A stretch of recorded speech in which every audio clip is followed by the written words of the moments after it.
Well, welcome to National Review's High Noon debate on energy, the energy subsidy experiment, which is sponsored by the American Energy Alliance. I'm Charles Cooke of National Review.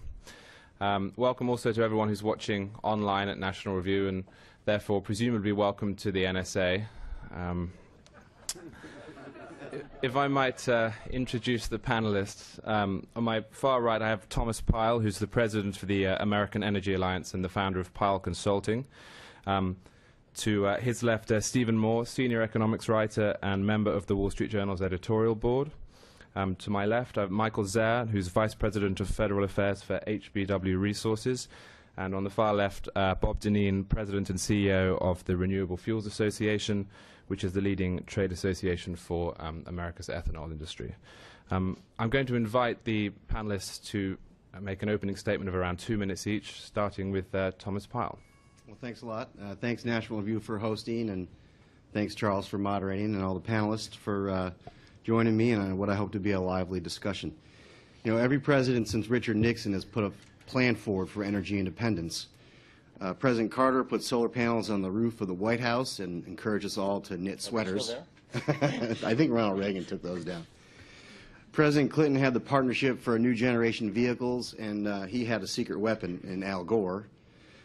George Bush had the hydrogen fuel cell, and his secret weapon was Bob Dinneen over here with the ethanol. And not to be outdone, Barack Obama is definitely an all-the-above guy, as long as it's above the ground. Under President Obama, the wind, solar, and biofuel industries have been feeding generously at the federal trough. The biofuels industry alone has received over $25 billion in cash, grants, and tax subsidies over a 4-year period. Overall, green energy spending is 7 times higher under Obama than it was under Bush 43, and 13 times higher than under Clinton. Unfortunately, the only thing these grand plans have reduced is the size of the taxpayer's wallet. We're being left with a mishmash of subsidies, mandates, and set-asides for pet energy technologies that are more expensive and less reliable than the energy resources they're supposed to replace. And then we have Europe, which of course we are supposed to be emulating. Europe's been experimenting with generous renewable subsidies for nearly 2 decades. The result, the European economy is buried under the weight of its green energy dreams. The real impacts in Germany, for example, consumers pay 3 times more for their electricity than U.S. customers.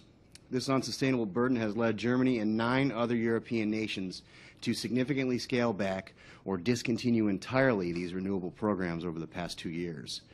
Yet our government refuses to heed these lessons, instead spending over $120 billion on total energy programs over the past 4 years.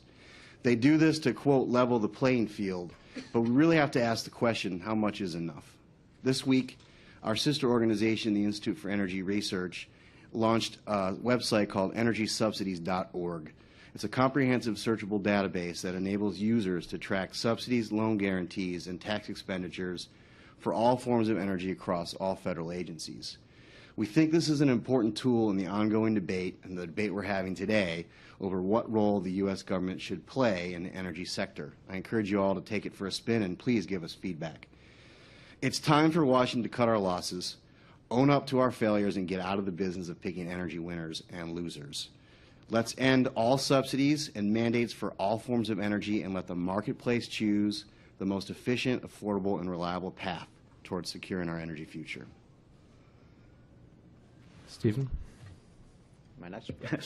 I don't think I've ever spoken for 2 minutes before in my life. So this is going to be a challenge. Thank you so much for having me. I'm an economist, and I've been covering the energy issue for the last 3 or 4 years for the Wall Street Journal.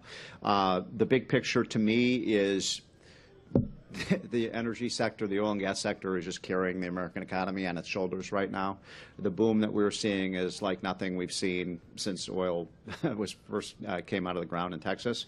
It's happening all over the country. It's happening in Texas. They've doubled their oil production over the last 4 years. Those are jobs that pay between $75,000 and $100,000 a year on average, so they're extremely high-paying jobs. North Dakota has tripled its oil production over the last last 3 or 4 years. It is the state that has the lowest unemployment rate in the country, by the way. It's officially 3%. Actually, the unemployment rate in North Dakota is negative. They have more jobs than they have workers. Whenever I see a panhandler here in Washington, I say, go to North Dakota. That's where the jobs are. And it is just beginning. This oil and gas boom that we're seeing, we're just at the very nascent stages of this, and we're going to see massive increases in production. So much so that I believe, and others like Tom and others who are real experts on the industry, confirm that within 10 to 12 years, the United States will be an energy export country, not an energy import country. And if that's right, that means, I mean, the implications of that are massive. We are now the lowest cost, we have the lowest cost power virtually in the world today, which means that this energy revolution that's going on in oil and gas is having massively pro-development implications for other downstream industries.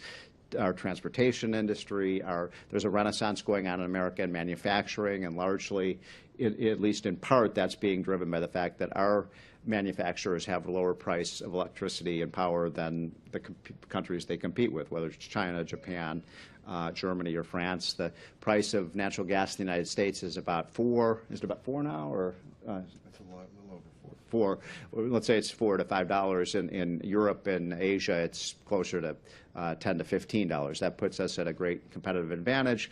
I believe the way to let this energy market continue is to close down the Department of Energy. We don't really need it, and let the free market flourish here. I have no problem with ethanol or wind or solar. I think we should have, I do believe in all of the above and all of the underground above, but we shouldn't subsidize this. We should let the market work. And by the way, the market really is working. One last point. One of the incredible ironies of our energy industry is that we have elected now twice. I would argue, I don't think anybody in this room would argue against this, that we've elected the greenest president in American history, and probably a president who is probably more hostile to fossil fuels than any president in history. And this is an amazing thing to think about, that in his 8 years as president, Barack Obama will have presided over the greatest oil and gas boom in American history. Michael? How do you follow that? The greenest president in history. That there are numerous ways to look at that, quite frankly. But my name is Michael Zehr. I am the Vice President of Federal Affairs for HBW Resources. We provide consulting services here in D.C., Chicago, where our headquarters is in Houston, also Denver and Calgary. So we watch the entire energy debate in all these different areas. In terms of subsidies and what we're seeing, we primarily work with energy consumers. So through Consumer Energy Alliance and some of the other groups that we represent, we look at energy policy through the lens of consumers. And when you're looking at subsidies, the way we've been told to look at it is it's kind of like kids. You support them through grade school, high school, maybe even college. But eventually you expect them to, at one point, leave the house and get a job. The same is true with nascent industries and government supports for them. At some point, the spigot has to be turned off. At some point, you have to look at what is actually the benefit of the U.S. tax dollars that are going into this.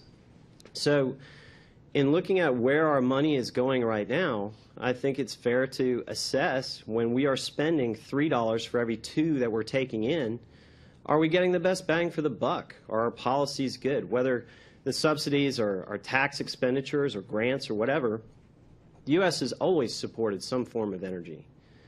And it always will, because it's smart. It's one thing that affects every American. And having a good, solid, comprehensive energy policy that allows for diversity of fuels, reliable power, and affordable power makes us a competitive country.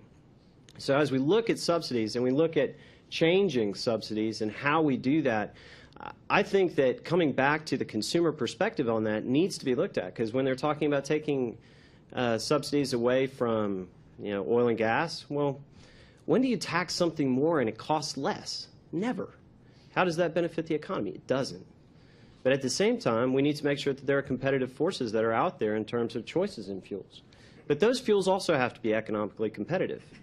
So I think when we're looking at the policies going forward and subsidies, I think what we need to make sure of is that policymakers and the different programs that we have out there, there are 23 agencies right now that are implementing, I think it's 130 sub-agencies implementing 670 incentive programs for energy. I'd work in this stuff every day, and I couldn't name 20 or 30 of those. There's interest there, but we need to make sure that we're investing appropriately.